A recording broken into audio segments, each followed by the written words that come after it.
Ibu-ibu dan rekan-rekan, kita berdoa yuk. Bapak, kami bersyukur untuk pagi siang hari ini.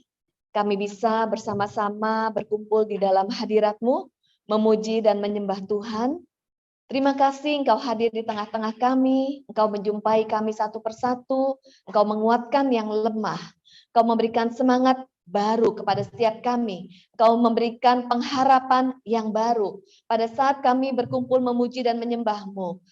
Tuhan, kami percaya kami pulang akan berbeda, karena Engkau akan memberikan jawaban, Engkau juga akan memberikan pengharapan, kekuatan, dan apa yang tidak pernah kami pikirkan, itu yang Engkau lakukan di dalam kehidupan kami. Karena hikmat-Mu melebihi hikmat manusia. Engkau Allah Bapa yang mengasihi kami. Engkau Allah Bapa yang menebus anak-Mu Yesus mati di kayu salib, menebus dosa kami, karena Engkau mengasihi kami.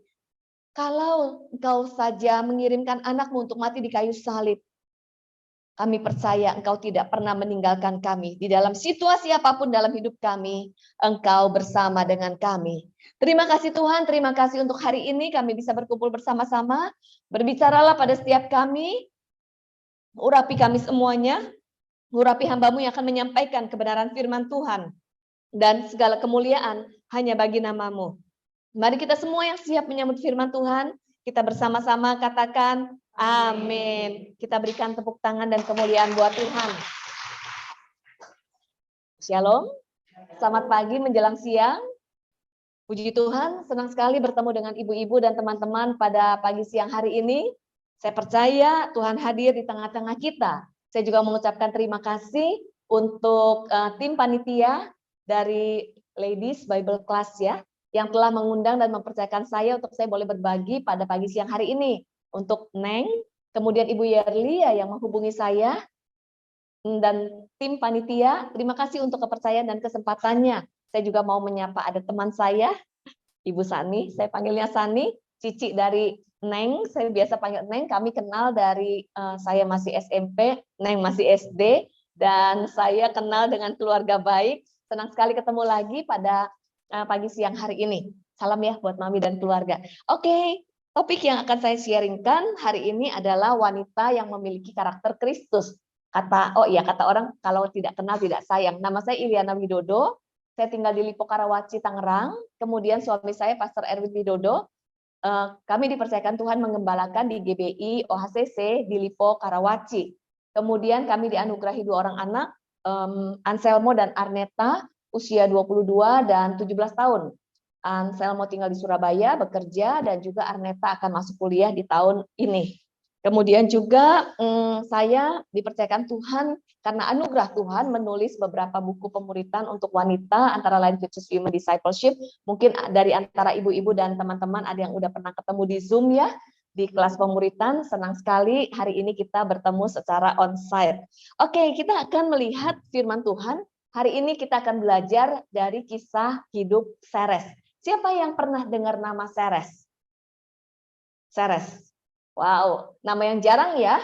Tapi Seres itu tertulis dan tercatat kisahnya di dalam Alkitab, yaitu di Ester 5. Yuk kita lihat Ester 5 ayat 9 sampai 10. Tadi perkenalan dari saya. Oke, yes. Ini perkenalan suami saya dan anak-anak saya. Senang sekali, salam kenal. Oke, next ya. Yuk kita lihat Ester 5 ayat 9 sampai 10. Kita baca sama-sama yuk. 2, 3. Pada hari itu keluarlah Haman dengan hati riang dan gembira. Tetapi ketika Haman melihat Mordekai ada di pintu gerbang istana raja, tidak bangkit dan tidak bergerak menghormati dia, maka sangat panaslah hati Haman kepada Mordekai. Tetapi Haman menahan hatinya, lalu pulanglah ia ke rumahnya dan menyuruh datang sahabat-sahabatnya dan Seres istrinya. Yuk kita lihat berikutnya, kita baca. Lalu, boleh next? 2, 3. Lalu kata Seres istrinya dan semua sahabatnya kepadanya, suruhlah orang membuat tiang yang tingginya 50 hasta dan persembahkanlah besok pagi kepada raja, supaya Mordekai disulakan orang pada tiang itu. Kemudian dapatlah engkau dengan bersukacita pergi bersama-sama dengan raja ke perjamuan itu. Hal itu dipandang baik oleh Haman, lalu ia menyuruh membuat tiang itu. Oke, siapakah Seres? Kalau kita lihat dari kitab Ester, berbicara tentang satu hari ada pemerintahan yang dipimpin oleh Raja Ahasiweros. Jadi Raja Ahasiweros adalah raja yang sangat berkuasa. Kemudian Raja Ahasiweros itu ada orang kepercayaan, pejabat tinggi, yaitu bernama Haman. Jadi saat itu di kerajaan Persia ya, ada Raja Ahasiweros, lalu ada pejabat yang sangat dipercaya namanya Haman. Bayangkan Haman itu seseorang yang sangat dipercaya oleh raja, punya kekuasaan, dan hampir semua orang di kerajaan tersebut, bahkan di Persia, sujud menyembah kepada Haman. Haman memiliki istri yang bernama Seres. Jadi Seres adalah istri dari Haman. Bayangkan, Seres itu adalah istri pejabat ya. Istri pejabat pasti orang terhormat, wanita terhormat. Satu hari Haman itu sedang berjalan.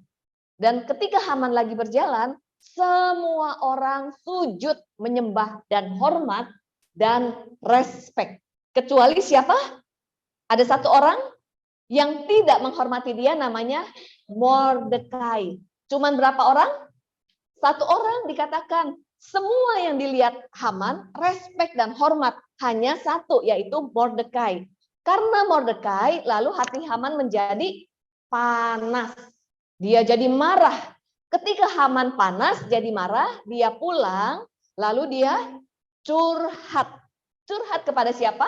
Kepada istri dan sahabat-sahabatnya.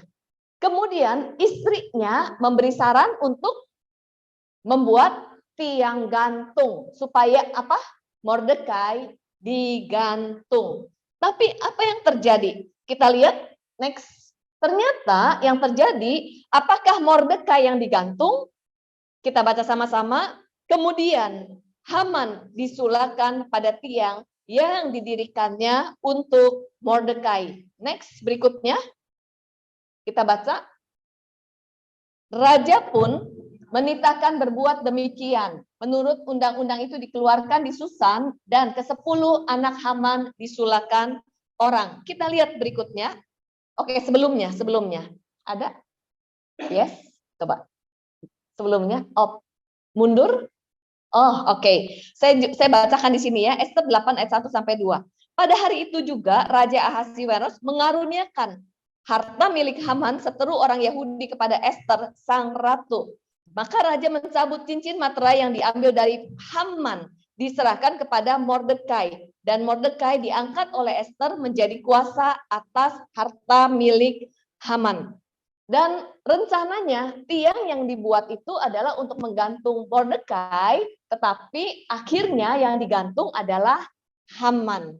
Apa yang kita pelajari dari sini? Next kita lihat yuk. Siapakah Seres? Kita akan belajar dari kehidupan Seres. Kalau kita lihat menurut sejarah, Seres itu adalah wanita yang berpotensi. Dia tuh cantik, bahkan cerdas. Punya ide-ide yang cemerlang. Kemudian Haman juga menjadi orang kepercayaan dari Ahasiweros. Bukankah kita sering mendengar di balik kesuksesan suami ada seorang wanita yang mendukungnya, ada seorang istri. Jadi kalaupun Haman bisa mencapai posisi tersebut, itu pun salah satu support dari Seres. Wow, Seres itu istri yang luar biasa ya. Kemudian juga kita lihat, belum tentu suami-suami atau pria-pria mau curhat kepada istrinya, setuju? Seringkali kita kesel ya, suami kita bukan curhat sama kita, nggak mau terbuka sama kita, betul? Tapi Haman, waktu dia panas hati, dia bete, dia curhat sama Seres. Artinya Seres itu orang kepercayaan suaminya. Tetapi sayang, apa saran yang diberikan Seres kepada Haman? Kenapa Seres bisa memberikan saran yang kurang baik? Yaitu menyuruh membuat tiang supaya Mordekai digantung. Pertanyaannya buat setiap kita. Next kita belajar dari Seres. Apa yang kita pelajari? Apakah kita orang yang safe atau kita orang yang insecure? Kenapa Seres dan Haman punya usul untuk menaruh tiang gantungan? Kita lihat bedanya seseorang yang insecure atau safe person. Seres itu marah karena ditolak oleh Mordekai.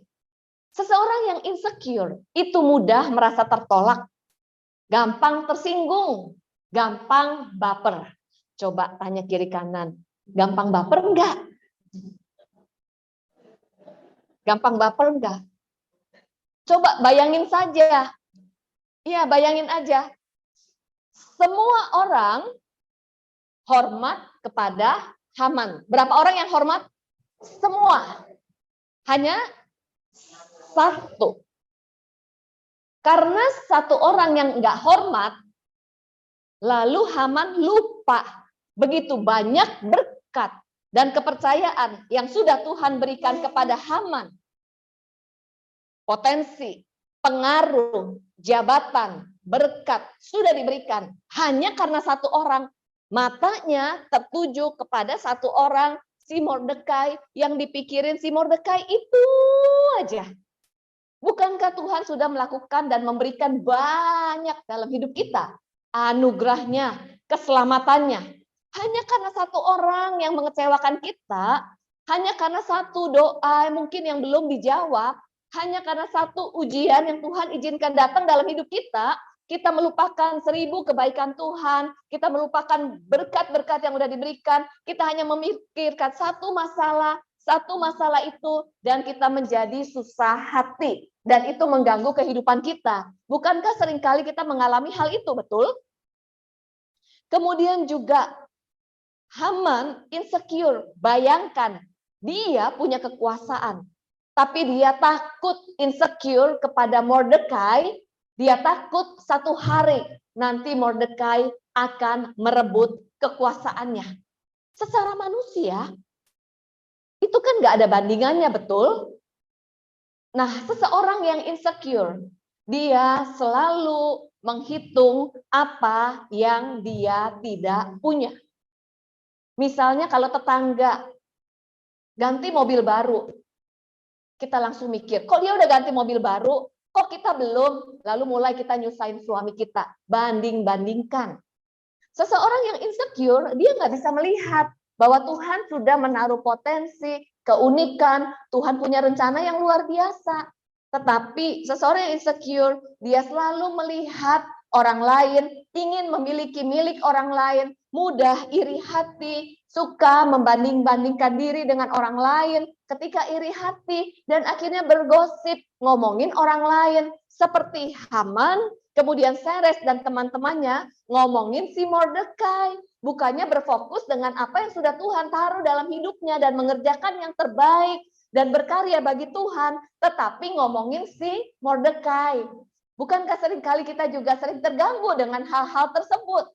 Kita jadi ngomongin orang lain. Padahal yuk marilah pada saat kita bersekutu, kita bersama-sama, kita membicarakan apa yang kita bisa buat untuk memberi solusi kepada jiwa-jiwa yang membutuhkan kasih Kristus. Amin.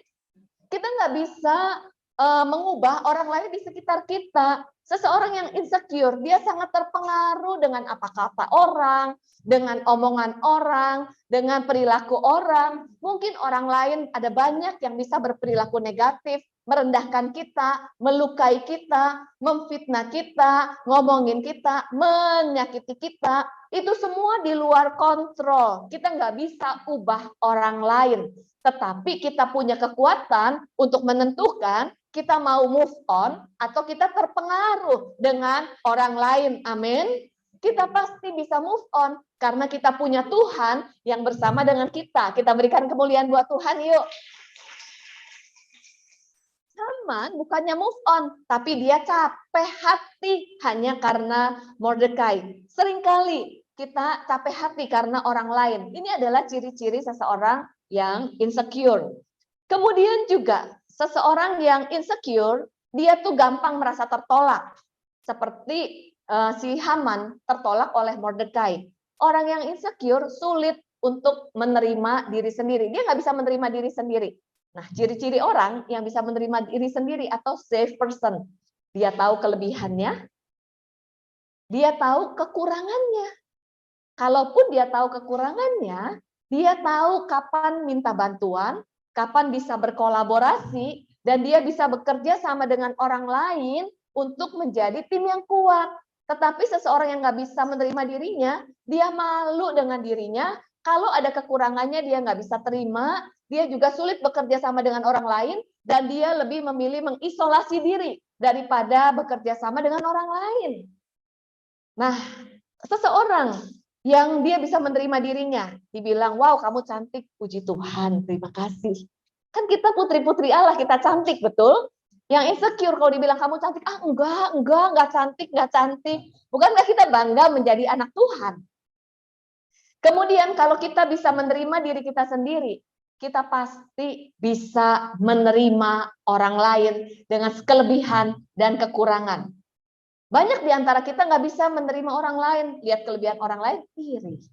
Lihat kekurangan orang lain, kita menuntut, ingin mengubah orang lain menjadi seperti yang kita harapkan. Contohnya, berapa banyak kita sebagai istri-istri ingin mengubah suami kita menjadi seperti yang kita harapkan. Nggak bisa menerima suami kita satu paket. Suami kita kan pasti ada kelebihan, ada kekurangannya. Waktu kita menikah dengan dia, karena kita melihat kelebihannya, betul. Tetapi saat kita menikah, kita juga menerima keterbatasannya. Karena suami kita bukan malaikat. Jadi bisa melakukan kesalahan dan ada kekurangan. Namun seringkali kita nggak bisa menerima kekurangannya. Kita pengen mengubahnya menjadi seperti yang kita inginkan. Dan disitulah sumber konflik antara kita dengan pasangan dan juga dengan anak-anak kita. Mulailah kita membandingkan anak kita dengan orang lain. Kalau anak kita ada kekurangan atau kegagalan, kita udah langsung insecure. Kita udah langsung bandingkan dengan anak lain. Ih, kasihan banget loh anak kita dibanding-bandingkan. Dan anak ini, anak-anak kita, butuh diterima dan dikasihi oleh orang tua apa adanya. Kenapa? Kalau kita nggak bisa menerima anak kita apa adanya, dengan segala kelebihan, kekurangan, kegagalannya, dan waktu anak kita gagal atau ada sesuatu yang kurang, kita kritik, kita marahin, anak kita pun akan menjadi pribadi yang tertolak dan insecure. Kita menjadi wanita, kalau kita insecure, tanpa sadar kita mendidik anak-anak kita juga menjadi insecure. Ketika anak kita menjadi insecure, ini akan membawa masalah di dalam relasi dengan pasangan, dalam relasi sosial. Itu sebabnya yuk, marilah kita menjadi wanita yang safe. Yuk bilang sama-sama, kita taruh di tangan kita di dada kita, I am a safe person. Saya safe person.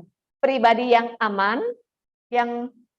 Kenapa? Karena kita percaya identitas kita. Kemudian kita percaya Tuhan selalu bersama dengan kita. Seseorang yang safe person, dia tidak panik ketika dia gagal, dia juga bisa melewati badai hidup karena percaya ada Tuhan yang bersama dengan dia. Kemudian juga wanita yang safe, yang aman. Dia juga bertanggung jawab karena dia sadar hidupnya adalah anugerah. Ceres juga termasuk wanita yang insecure. Bayangkan ya, dia kan juga sudah punya posisi. Dia ikut-ikutan terpikir satu hari kalau seandainya kalau Haman nggak jadi pejabat lagi, saya akan kehilangan jabatan dong. Dia udah wanita yang insecure tuh udah mulai ketakutan kehilangan sesuatu. Nah, berapa banyak wanita dikuasai kekhawatiran, ketakutan akan masa depan, ketakutan akan nanti apa yang akan terjadi dalam hidupnya. Nah, ini dia. Ceres juga dia takut nanti satu hari kedudukan suaminya hilang, satu hari kekuasaannya hilang, satu hari nanti ada wanita yang lebih cantik dari dia yang akan berkuasa. Karena Ceres insecure, dia juga menganjurkan Haman untuk membuat tiang bagi Mordekai.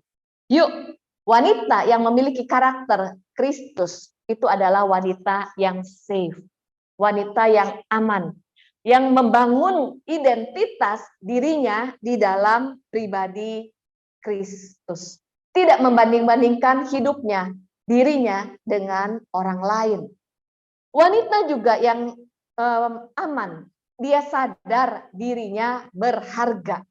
Kalau sadar dirinya berharga, perkataan orang lain tidak membuat dia menjadi tersinggung.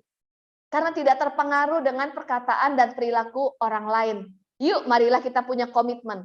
Situasi apapun boleh negatif dalam hidup saya, tetapi keputusan untuk move on atau menjadi terperangkap dalam lumpur keputusasaan itu adalah pilihan kita. Dan kita bisa memilih maju karena kita tidak pernah sendiri. Kita ada bersama dengan Tuhan. Yang setuju katakan amin. Yuk beri kemuliaan buat Tuhan. Yang kedua, wanita yang memiliki karakter Kristus adalah wanita yang seperti apa? Kita lihat dari Seres. Kenapa Seres punya ide untuk menggantung Mordekai? Ternyata Seres itu adalah seorang wanita yang menyimpan kepahitan, luka hati. Kalau seseorang menyimpan luka hati ataupun kekecewaan, ataupun kemarahan, ataupun kepahitan, itu adalah sampah-sampah emosi yang menumpuk di dalam hati kita. Kalau ada sampah emosi yang menumpuk di hati kita, bukankah di Markus 7 menuliskan semua perkataan dan perilaku keluar dari mana? Dari hati. Jadi kenapa ada keputusan-keputusan yang jahat? Kenapa ada keputusan-keputusan yang negatif?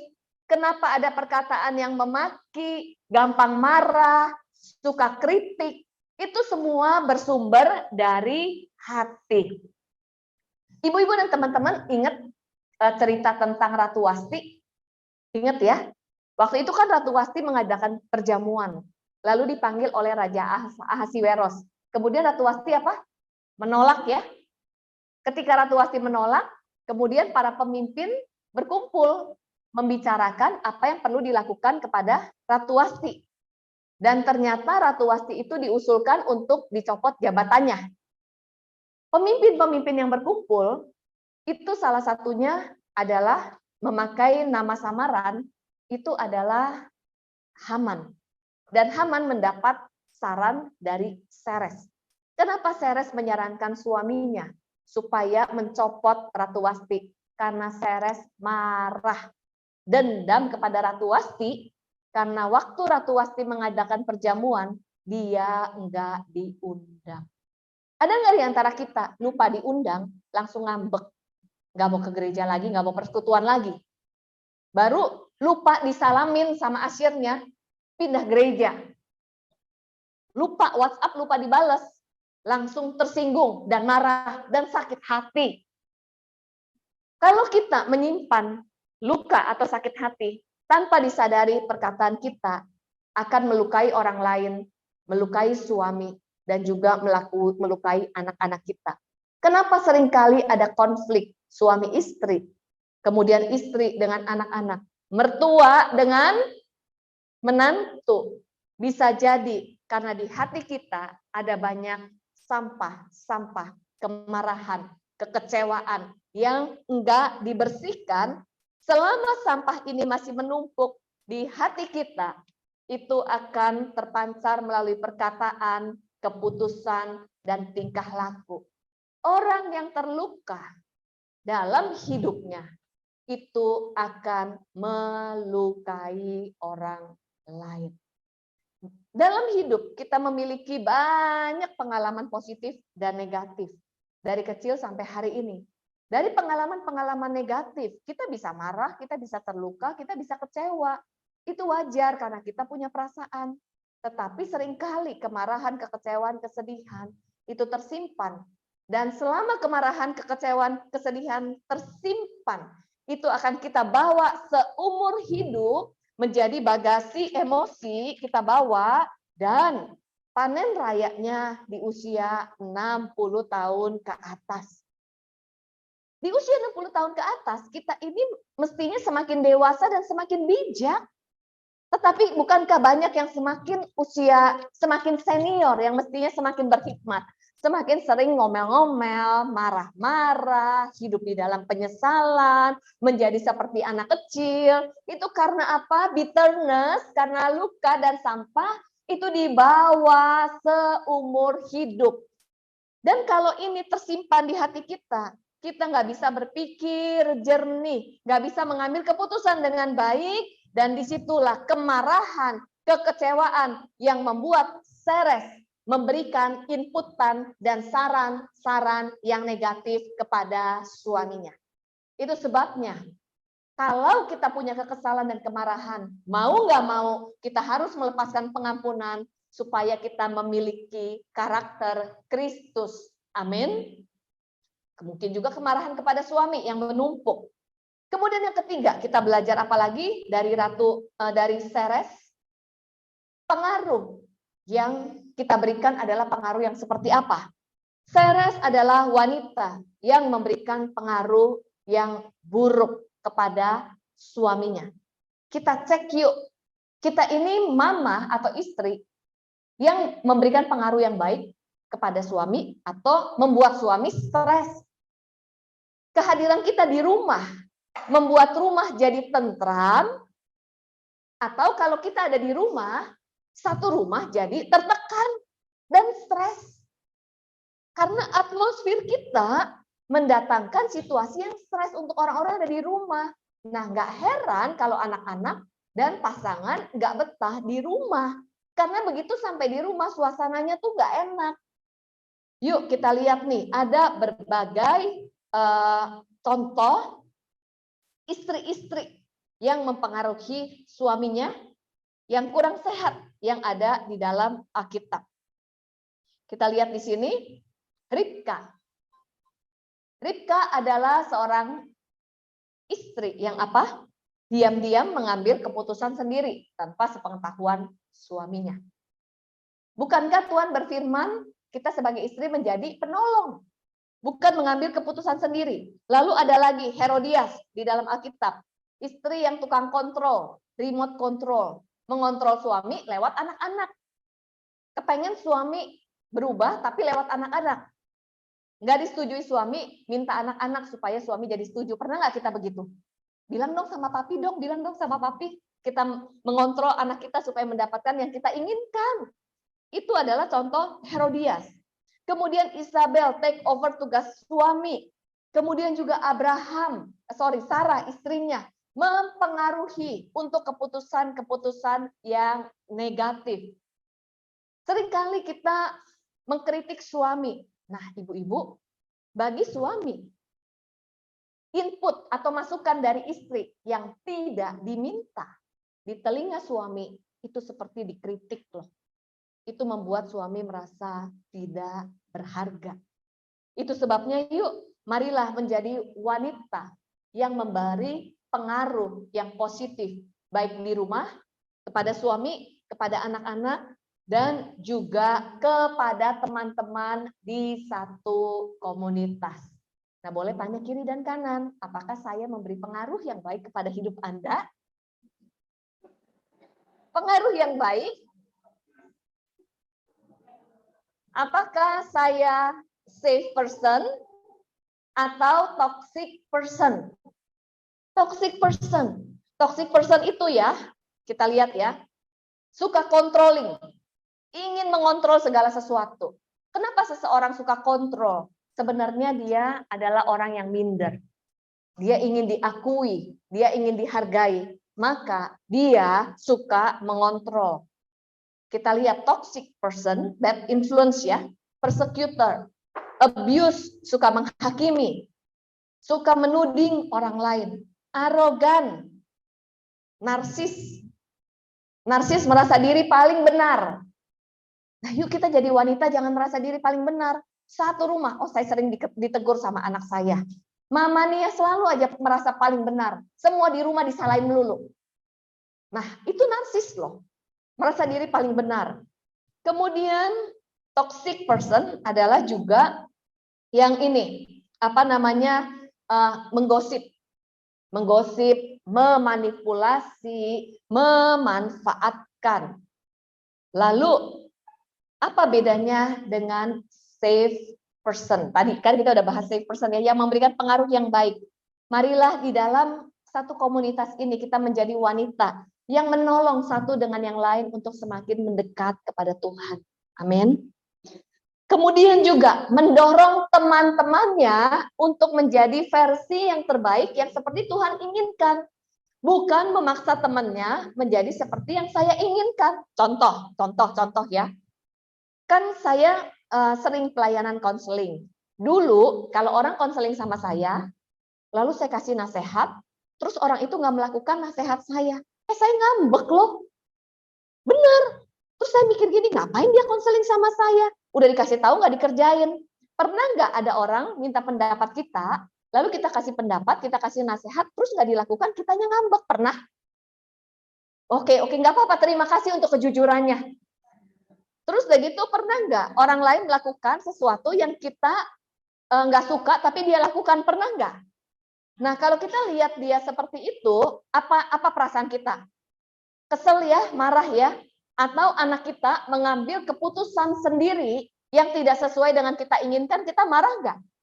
Marah ya. Kalau kita punya respon itu, nggak apa-apa dulu, nggak apa-apa kemarin, nggak apa-apa. Hari ini kita bertobat. Kalau kita punya respon seperti itu, artinya kita tipe controlling. Kita artinya tidak bukan safe person, itu sebenarnya bukan safe person. Itu berarti kita pun termasuk tipe suka memaksakan kehendak.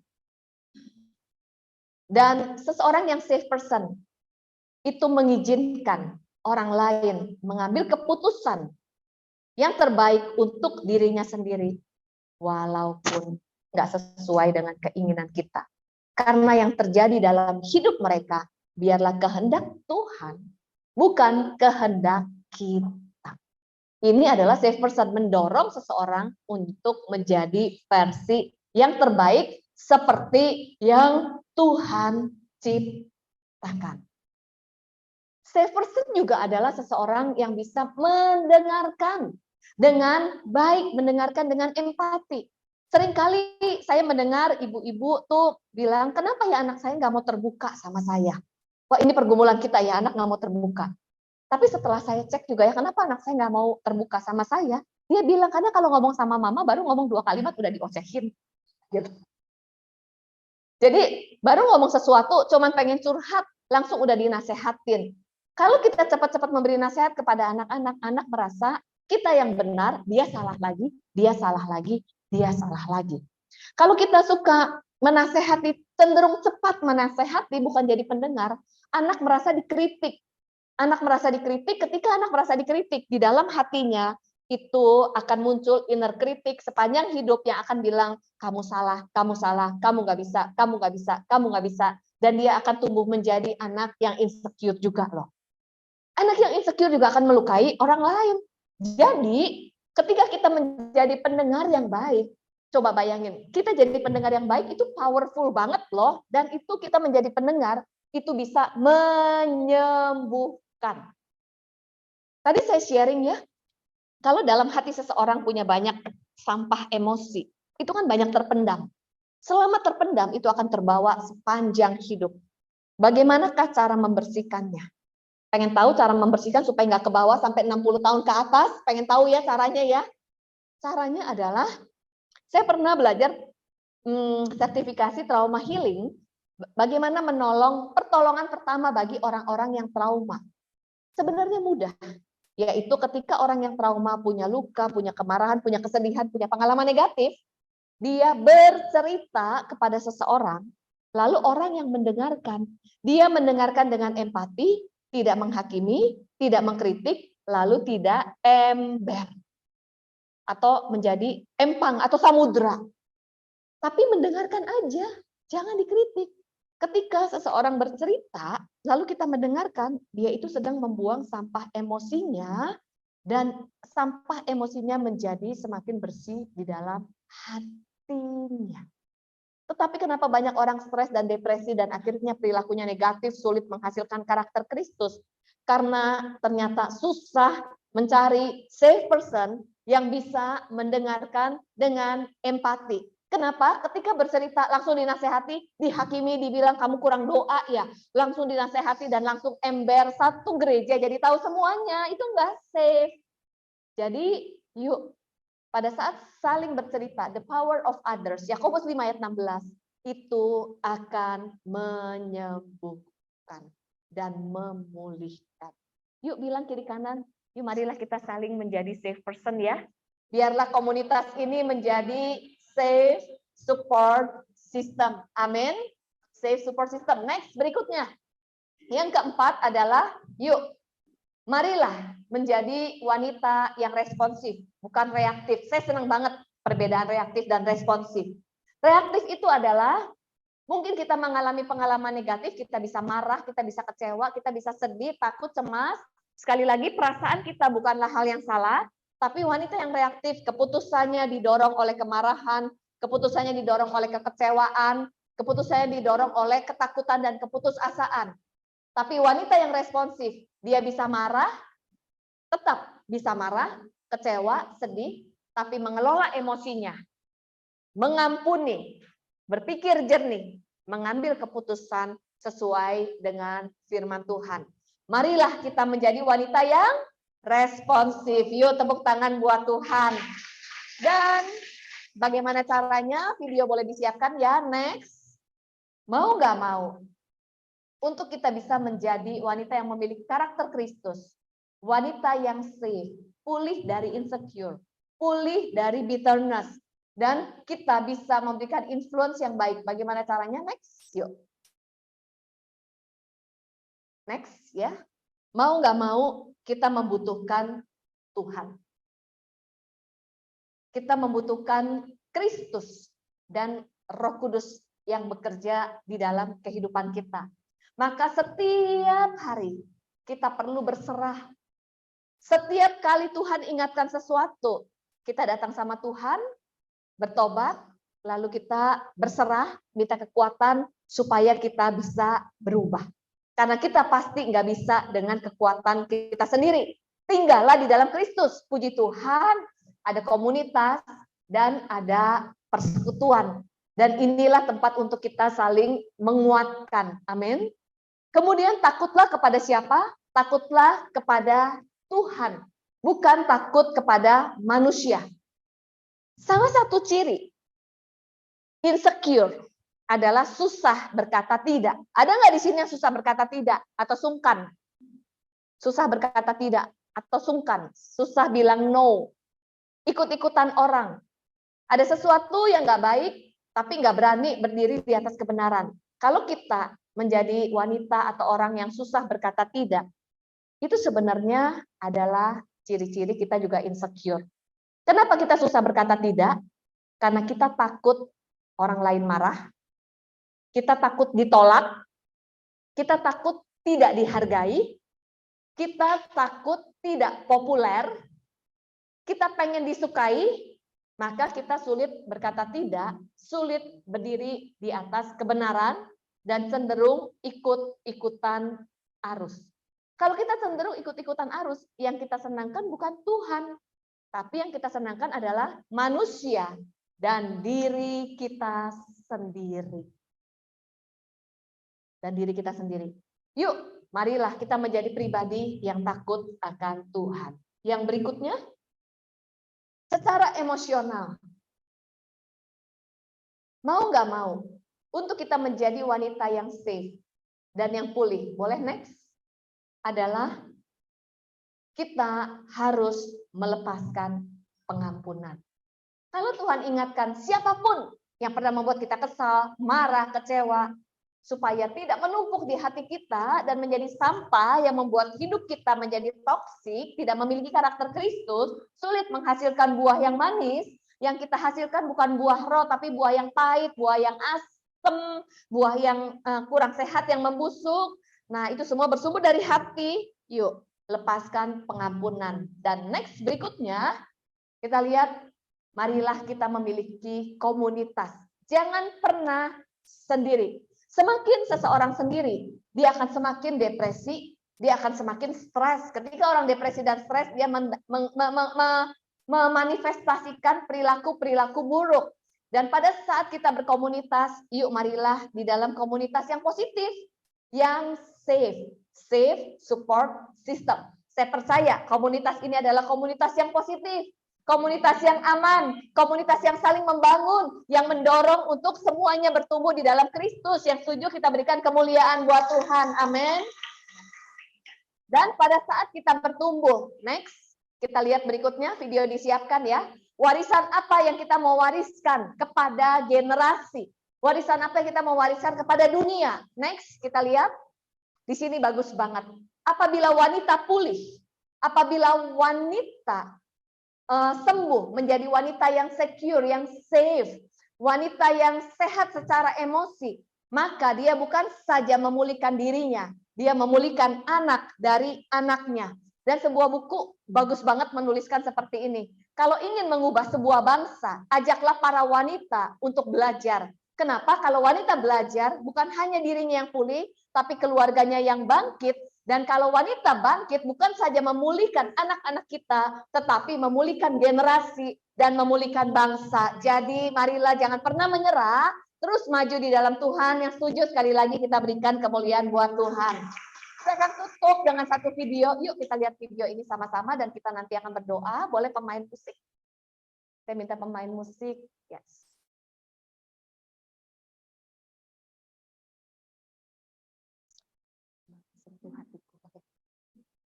Oke, kita tunggu sebentarnya. Kita akan lihat satu video lalu kita tutup di dalam doa.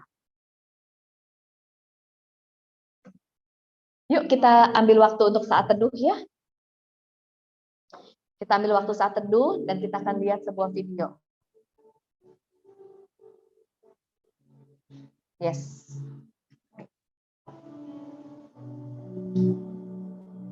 Oke.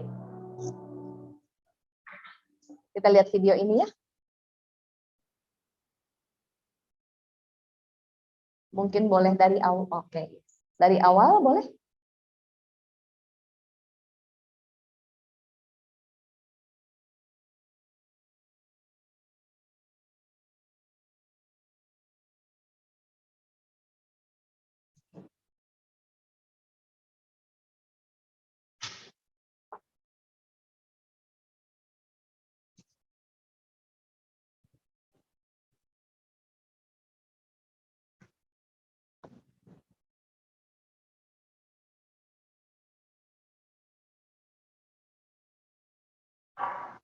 Mungkin di dalam hidup kita pernah diabaikan oleh orang lain. Mungkin diabaikan oleh suami, diabaikan oleh orang tua, diabaikan oleh anak-anak, diabaikan oleh teman-teman. Mungkin kita pernah ditolak.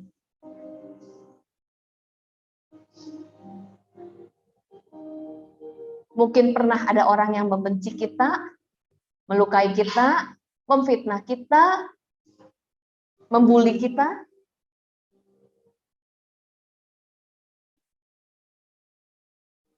Menipu kita, memanfaatkan kita.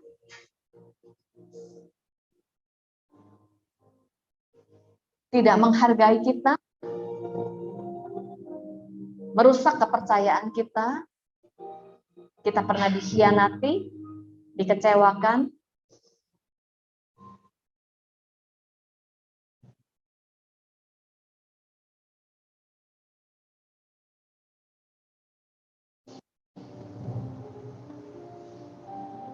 Mungkin ada orang yang membunuh pengharapan kita, sehingga kita merasa tidak punya pengharapan lagi, nggak punya masa depan lagi.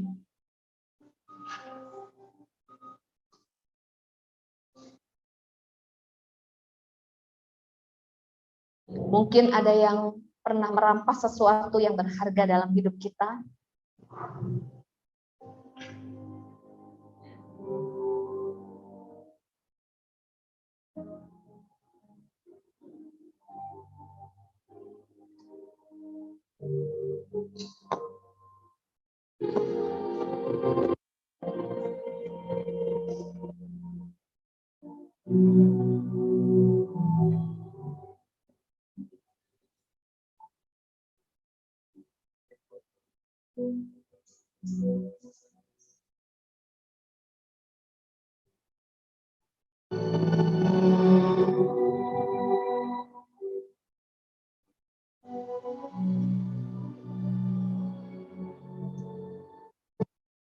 Marilah kita untuk melepaskan pengampunan.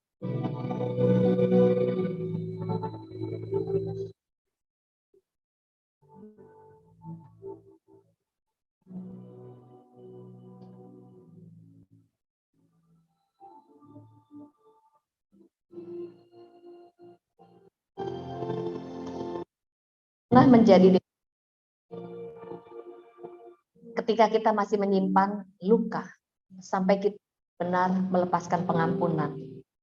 Dan ketika kita mengampuni, bukan mengubah masa lalu, tetapi mengampuni, mengubah masa depan kita.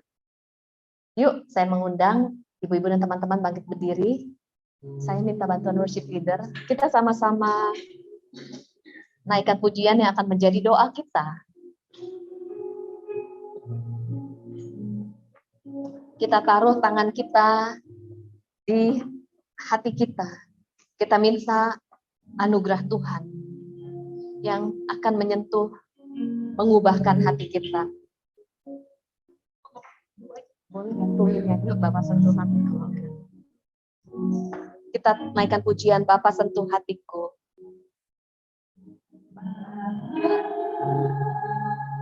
Sentuh hatiku, ubah hidupku menjadi yang baru, bagai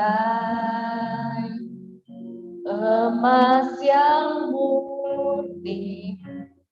Kau membentuk bejana hatiku, Bapa, ajarku mengerti sebuah kasih yang selalu memberi, bagai air mengalir yang tiada. Sekali lagi, Bapak sentuh hatiku, biar ini menjadi doa kita semuanya. Mari kita naikkan pujian ini dengan segenap hati.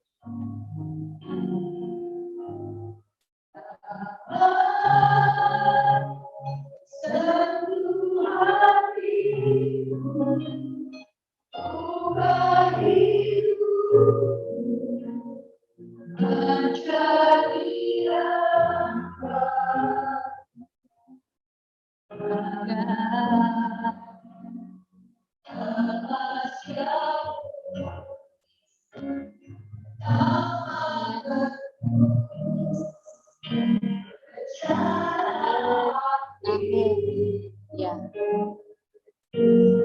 Bapa,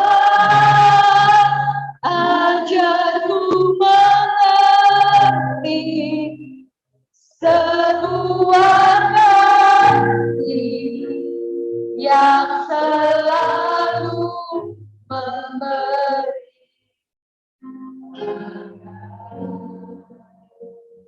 air bekal yang tiada.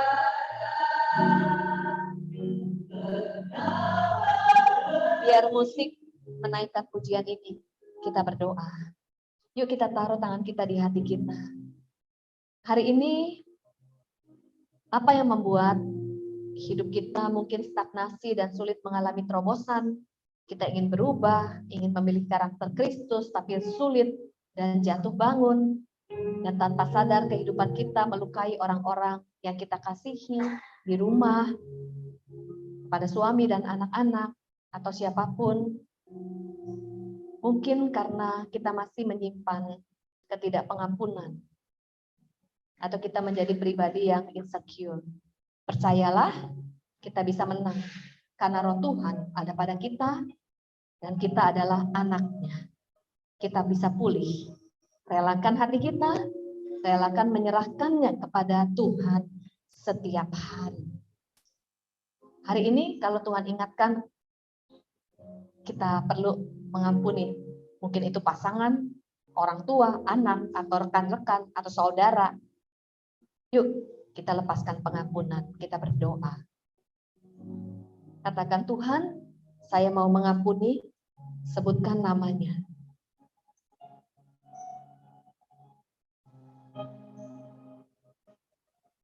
Sebutkan namanya di hadapan Tuhan. Supaya hati kita terus dibersihkan. Dan dari hidup kita terpancar kasih Kristus.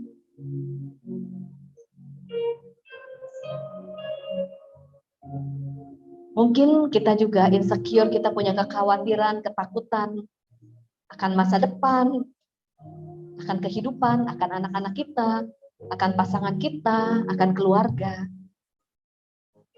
Kita punya Allah yang luar biasa. Biar hari ini kita berserah. Surrender. Karena memang kita terbatas, tapi kita punya Tuhan yang tidak terbatas. Kalau ada di antara kita yang sedang melewati lembah kekelaman, percayalah Tuhan selalu bersama dengan kita. Dia tidak pernah meninggalkan kita. Tuhan, biarlah kasih-Mu, kekuatan-Mu mengalir kepada anak-anak-Mu, kepada kami, para wanita-Mu di tempat ini, siang hari ini. Mampukan kami menjadi wanita yang memiliki karakter Kristus. Hidup kami menjadi pelita yang bercahaya, yang menjadi berkat dan memuliakan nama Tuhan. Terima kasih Tuhan, terima kasih.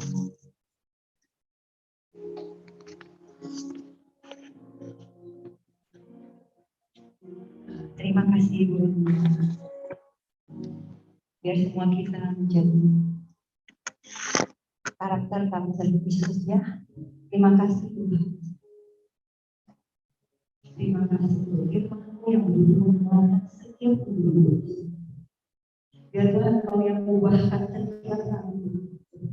Bukan dengan kekuatan kami, tapi karena Roh-Mu yang menguatkan kami. Roh Kudus-Mu yang menolong kami. Kami tidak mampu dengan kekuatan sendiri. Ajar kami Bapa. Terima kasih Tuhan. Kami bersyukur hari ini untuk firman-Mu yang begitu luar biasa. Terima kasih Bapa di dalam nama Tuhan Yesus. Haleluya. Amin. Silakan duduk Ibu. Kita memberi yang terbaik untuk Tuhan. Kita siapkan seberapa pun yang tepat. Silakan Lina.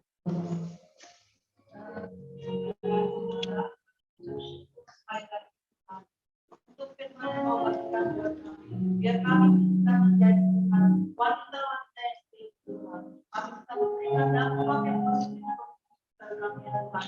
Kami bisa mengangkut orang-orang yang baik kami dan Tuhan. Kami lepaskan pengampunan. Tuhan terus pakai Tuhan kemuliaan Tuhan.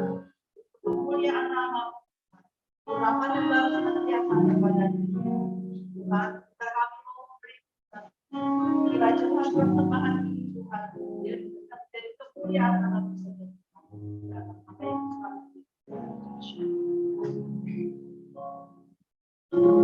Semua yang benar, semua yang mulia, semua yang adil dan suci, semua yang baik, yang serapi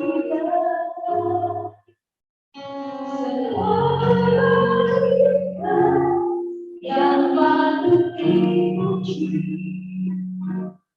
bumi kita semua Kristus. Semua yang benar, semua yang mulia, semua yang adil dan suci,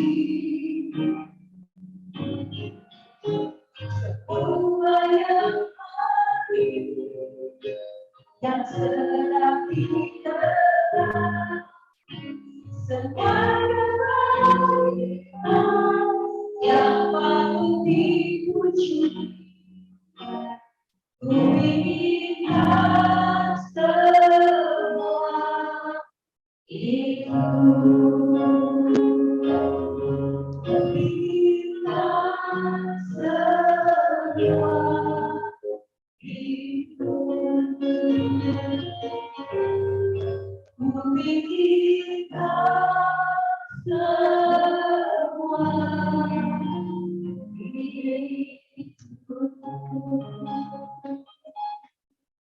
kasih, kita mau menghadiri badan kita. Ada pengumuman untuk LBC ya. LBC ini tetap setiap minggu diadakan di hari Jumat di jam 10.30. Di minggu pertama ibadah seperti ini. Di minggu kedua ada pengajaran. Di minggu keempat ada sharing by leader. Kita juga mau belajar untuk memuliakan nama Tuhan. Mari saya mengajak untuk ibu-ibu, kalau hari Jumat itu ada waktu datang ke LBC, kita pasti mendapatkan sesuatu yang luar biasa. Amin. Terima kasih, Ibu sekalian, boleh kita dan sekalian Bapak.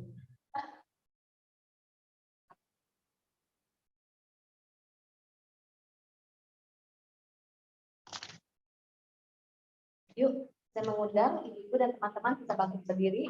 Kita berdoa bersama-sama. Bapak, kami bersyukur untuk hari ini ya Tuhan. Terima kasih untuk firman-Mu yang sudah Tuhan berikan buat setiap kami. Kami berdoa supaya kami menjadi pelaku firman Tuhan, bukan saja menjadi pendengar. Supaya kehidupan kami terus berbuah. Kami rindu Tuhan, kami menjadi wanita yang memiliki hubungan yang erat dengan Tuhan, memiliki hubungan yang intim dengan Tuhan.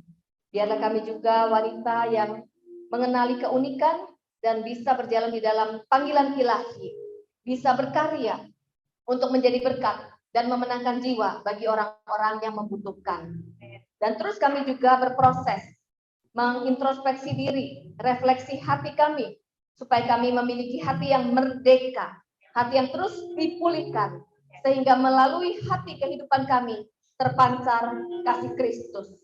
Dan biarlah kami juga bisa menjalankan peran dengan maksimal sebagai anak kepada orang tua, sebagai istri kepada suami, sebagai ibu kepada anak-anak, dan juga peran kami di dalam pekerjaan, dalam rumah tangga, dalam pelayanan, apapun yang Tuhan percayakan dalam hidup kami boleh berperan secara maksimal. Kami berdoa Tuhan buat keluarga kami, buat pasangan, anak-anak, dan juga keluarga besar.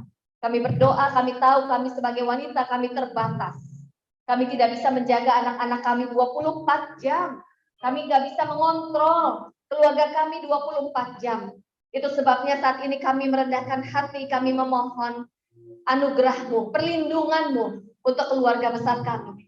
Untuk masa depan anak-anak kami. Kami percaya mereka adalah anak panah di tangan pahlawan. Tuhan punya rencana. Tuhan punya kehendak dalam kehidupan anak-anak kami. Kami berdoa biarlah kehendak-Mu yang dinyatakan atas kehidupan mereka.